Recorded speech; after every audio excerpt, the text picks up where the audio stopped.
Hello बच्चों, question पढ़ते हैं। इन अ shop x 30 tins of ghee of type A and 40 tins of ghee of type B, which look alike, are kept for sale. While in shop Y, similar 50 tins of ghee of type A and 60 tin of ghee of type B are there. One tin of ghee is purchased from one of the randomly selected shop and is found to be type B. Find the probability that it is purchased from shop Y. ठीक है, की concept सबसे पहले लिखते हैं। की concept है, हम लोग बेस थ्योरम यूज करेंगे इसमें।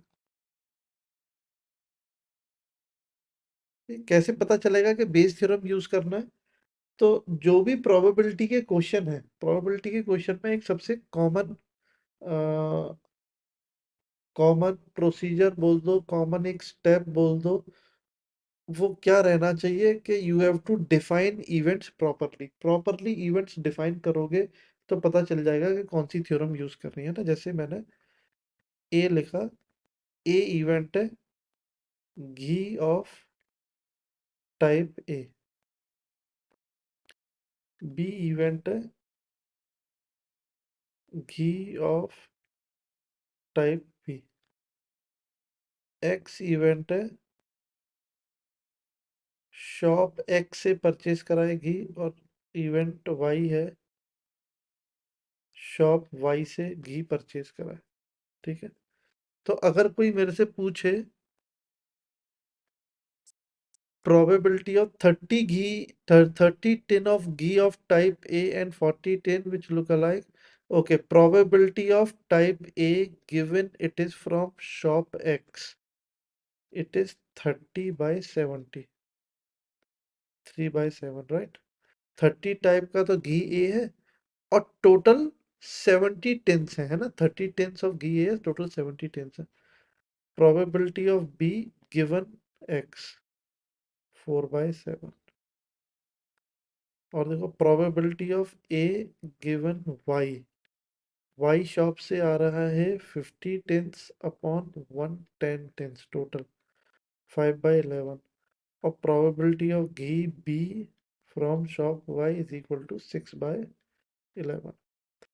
अब देखते हैं प्रोबेबिलिटी क्या पूछा है। Probability that it is purchased from shop Y given given it is of type B, है ना। इसको कैसे लिखते हैं? Probability of B given Y into probability of Y upon upon probability of b given y into probability of y plus probability of a given y, नहीं, probability of b given x into probability of x। हाँ भाई, सही लिखा है, सारी values put कर दे।